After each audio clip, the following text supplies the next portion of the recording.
मैंने पिछले संडे कहा कि मिडिल क्लास के ऊपर भार होगा और वो गरीब होती जाएगी। अपर मिडिल क्लास अपने आप को खींचकर अमीर हो जाएंगे और आने वाले दिनों में, सालों में दो ही क्लासेस होंगे, या तो अमीर लोग या गरीब लोग। अब सरकार जिसके पास सारे तंत्र होते हैं, जिसके पास पूरा डेटा होता है, सिस्टम होता है, उन्हें ये बात मालूम थी कि मिडिल क्लास के ऊपर जो भार है वो ऐसा है जैसा इतिहास में कभी नहीं है, कभी नहीं था। और मैंने आपको कहा था कि अगर आप प्रार्थना करेंगे तो ये चीज कैंसिल नहीं होगी, डिले हो सकती है, आगे बढ़ सकती है और आगे जा सकती है आपके प्रेयर्स के कारण। लेकिन जो मैंने कहा है वो भी पूरा होगा, क्योंकि मैं आपको बता रहा हूं जो मिडिल क्लास के ऊपर बोझ है वो बढ़ेगा फ्यूचर में। फेसबुक से देखकर आपका नाम क्या है, मैं आपको इधर से प्रोफेसी कर देता हूं कि आपको ऐसी प्रोफेसी चाहिए या आपको सचमुच वो चाहिए जो आपकी लाइफ को चेंज कर सकता है, जो परमेश्वर की ओर से। अब आपको बड़े ध्यान से समझना होगा कि बाइबल में परमेश्वर ने पहले से ही अपने लोगों को अगुवाई दी है। परमेश्वर ने अपने दास को भेजा कि जा और करीत नामक नाले में छुप जा। अब बारिश नहीं आएगी लेकिन वहां का पानी तू पिया करेगा। और वचन कहता है जब करीत नामक नाला सूख गया तो परमेश्वर कहता अब जा तू सारपत की विधवा के पास, क्योंकि मैंने उसे तुझे खिलाने की आज्ञा दी है। परमेश्वर को यह मालूम था कि अकाल के दिनों में एलिया का भूख और प्यास मैंने कैसे मिटानी है, और जब वहां का पानी सूख जाएगा तो अगली रणनीति क्या होगी, अगली अगुवाई क्या होगी। आप जो आने वाले समय का इकोनॉमिक ऑपरेशन है, डिप्रेशन है, आप इसे खत्म नहीं कर सकते, डिले कर लेंगे या खुद बच जाएंगे। और आपको मालूम होगा कि हमें चर्च में पहले से बताया जाता है, परमेश्वर की आत्मा हम पहले से हमसे बात करती है हमें क्या करना है फ्यूचर के लिए, हमें क्या करना है आने वाले समय के लिए। आपको अलर्ट रहना होगा पूरी रीति के साथ। आपके बच्चे कहां पढ़ते हैं, आपके बच्चों के दोस्त सहेलियां कौन हैं, वो क्या बात करते हैं, आपके स्कूल कैसा है, टीचर्स कैसे हैं। आपको आने वाले समय में जो शैतान लेके आ रहा है, अगर आप उसको खत्म करना चाहते हैं, आपको टू मच अलर्ट रहना पड़ेगा जो परमेश्वर ने आपको दिया है। आप जानते हैं परमेश्वर ने जब आदम को बनाया तो उसकी उम्र कितनी थी? वो 900 साल से ऊपर का होके तब मरा जब वो पर गिरा हुआ था। इमेजिन करो, जब उसने पाप किया हुआ था। सोचो अगर वो पाप ना करता तो कितने साल परमेश्वर ने सोच के रखा था। आज डॉक्टर बोलते हैं ओ जब 40 साल की उम्र हो जाती है, जब 50 साल की उम्र हो जाती है ना, तो ये चीज कम काम करती, फलानी चीज। अरे परमेश्वर ने तो किडनी को काम करने के लिए 1000 साल काम करने के लिए बनाया, किडनी को, हार्ट को 1000 साल। वो भी तब जब आदम गिरा हुआ था तो 930 साल, 969 साल सबसे ज्यादा बंदा जिया, तब वो इतना जी लेते थे। इमेजिन करो आप। और लेकिन जब वो पाप करना उन्होंने छोड़ा नहीं तो परमेश्वर ने कहा अब मेरा आत्मा मनुष्यों के साथ सदा लौ विवाद नहीं करता रहेगा। अब मनुष्य की उम्र जो होगी वो 120 वर्ष की होगी। और उसके बाद नूह जब था, और नूह के जब 3 बेटे थे और बेटियां थी, और नूह के बाद जब उनके बेटों के वंश पैदा हुए, तो आप अगर ध्यान से बाइबल पढ़ेंगे, उसके बाद परमेश्वर ने उनकी आयु को धीरे धीरे कम करना स्टार्ट किया। 500, 700 से 500, 400, 300, 200 पर आकर फिर वो रुक गई। उसके बाद 100 कुछ पर आकर फिर वो रुकी, और एंड में 120 पर आकर रुकी, आज उससे भी नीचे। जब परमेश्वर ने इंसान को बनाया था तो ये हार्ट, किडनी, इमेजिन करो 1000, पता नहीं अगर आदम ना पाप करता तो हो सकता 5000 साल, 10,000 साल जीता। इमेजिन करो आपका हार्ट 10,000 साल से कोई प्रॉब्लम नहीं। आपकी किडनी इस तरह से बनाई गई थी कि 10,000 साल चलेगी। वो तो आदम ने पाप किया तो भी 930 साल वो चली। तो कोई कार्डियो का डॉक्टर नहीं था, कोई ऑर्थोपेडिक नहीं था, कोई हड्डियों का डॉक्टर नहीं था, आंखों का डॉक्टर नहीं था। परमेश्वर उसका डॉक्टर था और वो कितना लंबा चले थे।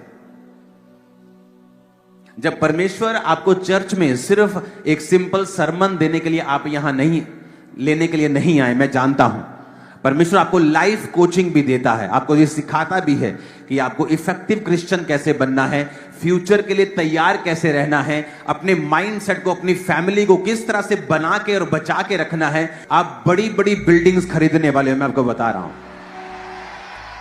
आप बेस्ट देशों में आपके घर होंगे, मैं बता रहा हूं। आपको लगता है कि ये शायद मैं शारीरिक बातें आपको बोल रहा हूं, मैं आत्मिक नहीं बोल रहा हूं। मैं आपको आत्मिक चीजें ही बता रहा हूं, क्योंकि जो आपको मिलने वाला है वो आपकी आत्मिक तरक्की का ही परिणाम होगा कि जो परमेश्वर आपको देने वाला है, और आप उसे लेने में कामयाब रहे, क्योंकि आपकी स्पिरिचुअल आईज ओपन होंगी और आप वो ले पाएंगे, वो कर पाएंगे जो परमेश्वर आपकी लाइफ से चाहता है। हालेलुया। आपको बस ये ध्यान रखना है कि हमें क्या बताया जा रहा है, जो हमें बताया जा रहा है क्या हम उसे फॉलो कर रहे हैं। अगर मैंने आपको बोला है कि आपको इकोनॉमी के लिए प्रार्थना करनी है, जब आप प्रार्थना कर रहे हैं, आपको क्या लगता है 2 वीडियो से सरकार चेंज हो जाती? सरकार तो आंदोलनों से भी अपना दिमाग कई बार चेंज नहीं करती, आपको तो मालूम है। कितने कितने प्रोटेस्ट लोग मर जाते हैं, वो अपना दिमाग चेंज नहीं करती अगर वो अपनी आई पे आए।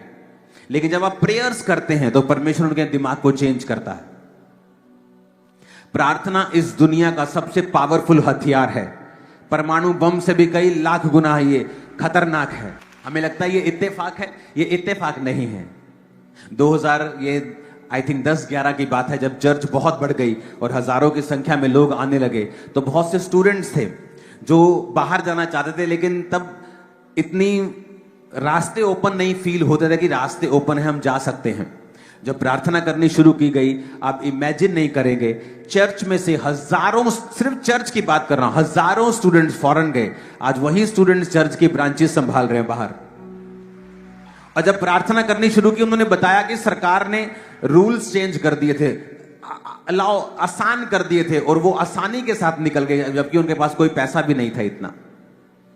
आपको लगता है कि ये इत्तेफाक है? इत्तेफाक नहीं, हमने देखा है प्रार्थना के बाद सरकारों के दिमाग चेंज होते हुए, प्रार्थना के बाद रास्ते खुलते हुए, प्रार्थना के बाद फेवर आते हुए।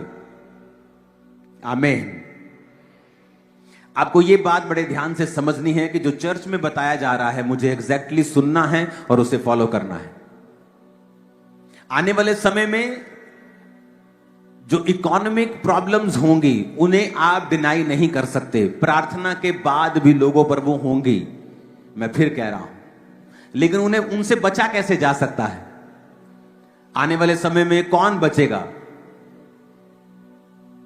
जिसका पैसा बैंक में होगा वो नहीं, मैं फिर कह रहा हूं, वो बचेगा। बात है, जो लोग नहीं जानते वो ऐसी ही बात करेंगे। हमारे परमेश्वर ने हमें शिक्षा दी है कि हमें शांत रहना है, किसी भी हालत में, किसी भी मुश्किलों में हमें अपना क्रोध जाहिर नहीं करना है, क्योंकि जब हम क्रोध कर देंगे तो हमारे साथ बहुत कुछ बुरा हो सकता है। परमेश्वर ने हमें शांति का परमेश्वर दिया है, क्योंकि हम लोग जब प्रार्थना सभाएं लगाते हैं, जब प्रार्थनाओं में जाते हैं, वहां पे हमें गुप्तों में जाके प्रार्थना करनी पड़ रही है। उसका मुख्य कारण क्या है, इस पे हमें गौर करना है। और क्यों ऐसा हो रहा है? क्योंकि हमारा परमेश्वर कोई ऐसा परमेश्वर नहीं है जिसे हम बोलने में शर्माएं। हमारा परमेश्वर ऐसा परमेश्वर नहीं है कि उसके कोई दाग है जिसे हम छुपा रहे हैं। हमारा परमेश्वर कोई ऐसा नहीं है जो कुछ अनर्थ कर रखा हुआ है कि हम उस वजह से आज गुप्त स्थानों में जाके प्रार्थना करते हैं। हमें प्रार्थना करनी है, हम दिल खोल के सबके लिए प्रार्थना कर सकते हैं। जब हम इस चीज को अपने अंदर डाल देंगे कि अपने पड़ोसी को बताते हुए हमें झिझक ना हो, हमें कोई खौफ ना हो। जब हम बंद कमरे में किसी चीज को करते हैं तो लोगों की शंका जाहिर होती है। हमें परमेश्वर की बातों को सुनना तो है, परंतु उसे बयां करना भी आना चाहिए। हमें क्लियर बताना आना चाहिए कि हम क्या करते हैं, कैसे करते हैं और क्यों करते हैं। हम किसके आदेश से करते हैं और किसके लिए करते हैं, और इससे हमारा क्या फायदा है। जो लोगों को ये लगता है कि जहां पर चर्च बन जाती है, जहां पर जो 4 लोग प्रार्थना करने लग जाते हैं, वहां पर धर्म परिवर्तन होना शुरू हो जाता है। इन्हें इस चीज का खौफ इसलिए क्योंकि ये लोग खुद अभी तक अपने आप को क्लियर नहीं कर पा रहे कि ये लोग हैं क्या। क्योंकि जो धर्मांतरण की बात करते हैं ये इन्हीं के बीच में से है। मैं आपको आज मैं बताता हूँ इसका मुख्य जड़ क्या होता है कि जब हम चर्चेस में प्रार्थना करते हैं, वो अधकच्चे ज्ञान लेकर हमारे पास से चले जाते हैं, और जो लोग परमेश्वर को नहीं जानते वो जाके बाहर ये बता देते हैं कि हमें ये बोला गया कि हमें मूर्ति पूजा नहीं करनी है, हमें किसी के आगे दंडवत नहीं करना है, हमें इससे बात नहीं करनी है, हमें बुराई में नहीं जाना है।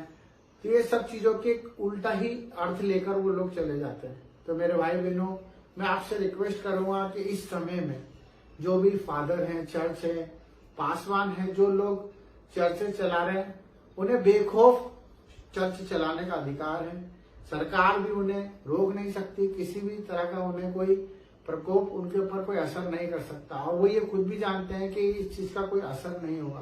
परंतु मैं सिर्फ ये बताना चाहता हूँ कि जो लोग परमेश्वर के अधीन होना चाहते हैं, चर्च में आना चाहते हैं, उनसे सही रीति से शिक्षा दी जाए और उन्हें सबसे पहले ये चीज समझाई जाए कि आप अगर आ रहे हो तो अपनी मर्जी से आ रहे हो और अपनी मर्जी से हर एक काम कर रहे हो, और उन्हें ये क्लियर होना चाहिए कि हम जो कर रहे हैं उसमें कोई धर्म परिवर्तन नहीं हो रहा है, ना ही कोई गलत काम करवाया जा रहा है, ना ही उन पे कोई दबाव है, ना कोई प्रेशर है, ना कोई उनसे पैसे मांगे जा रहे हैं, ना ही कोई उनके खिलाफ कोई कदम उठाया जा रहा है, ना उनके परिवार से उन्हें अलग कराया जा रहा है, और ना ही कोई उन्हें कोई चैरिटी कर रहा है, ना कोई उनको उल्टी शिक्षा दे रहा है। हमें कड़क स्वभाव में आके ये काम करना पड़ेगा, क्योंकि बहुत से ऐसे लोग हैं जो सिर्फ अपने फायदे के लिए चर्च में आते हैं, प्रार्थना सभाओं में जुड़ते हैं कि हमारा कल्याण हो जाए, हमारा फायदा हो जाए, और उस फायदे के चक्कर में जब उनका फायदा नहीं होता है तो वो उसको नया मोड़ देकर एक गलत धारणा पैदा कर देते हैं। मेरे बहुत से ऐसे प्रतिनिधि हैं, बहुत से ऐसे लोग हैं जिनको मैंने देखा है, मैं भी उनको बताया हूँ प्रभु के बारे में, और वो लोग चर्च गए भी सही है और उसके बाद उन्होंने उसको नई व्याख्या दी है कि वहां पर ऐसा ऐसा होता है, वहां पर वैसा वैसा, क्योंकि उनको पता ही नहीं है, क्योंकि उन लोगों ने परमेश्वर का स्वाद नहीं चखा है। मैं आप सबसे निवेदन करना चाहता हूँ, प्रार्थना करना चाहता हूँ कि आप लोग थोड़ा सा कड़क स्वभाव में आ जाएं, क्योंकि इन्हें लगता है कि परमेश्वर ने हमें सिर्फ शांत स्वभाव दिया, सहन करने की ताकत दी है और हमें सिर्फ चुप रहने का आदेश दिया। ऐसा नहीं है। हमें सच के लिए प्रभु ने बोलने के लिए कहा है कि हम सच बोलने से ना घबराएं। हमें अच्छे लोगों की संगति में रहना है। हमारा परमेश्वर कहता है कि हमें ज्यादा लोगों से कोई मतलब नहीं है, हमें सिर्फ एक आत्मा जो परमेश्वर को जान पाए, हम उस तक पहुंच पाए। तो हमें ना ही कोई ऐसा कदम उठाना है जिससे हमारे परमेश्वर की बुराई हो, और ना ही कोई ऐसे चर्चों में, स्कूलों में जो वाद विवाद होते हैं उससे हमें नजरअंदाज करना है। हमें बाकायदा उस पर अपनी प्रतिक्रिया देनी है, उससे क्लियर करना है, जस्टिफाई करना है, क्योंकि ये आपके साथ भी हो रहा है। आपको भी पता है कि आज आप जहाँ जहाँ प्रार्थना सभा करते हैं वहां पे उससे एक अलग ही नाम दे दिया जाता है कि वहां पर कुछ गलत शिक्षा दी जा रही है। तो इस चीज के ऊपर गौर करें। सभी से निवेदन है, अपने भाइयों से, अपने प्रार्थना करने वालों से और सभी प्रेमी जीवों से कि अपनी प्रभु की आत्मा को प्रबल करें और चोड़ में प्रभु का बात रखें। किसी से डरने की कोई जरूरत नहीं है। जब हम गुप्त स्थानों में प्रार्थना करेंगे तो लोगों को शंका पैदा होगी। हम क्लियरिटी से बाहर आके चोड़ में प्रार्थना करना चालू करें। ये मेरी आत्मा कहती है।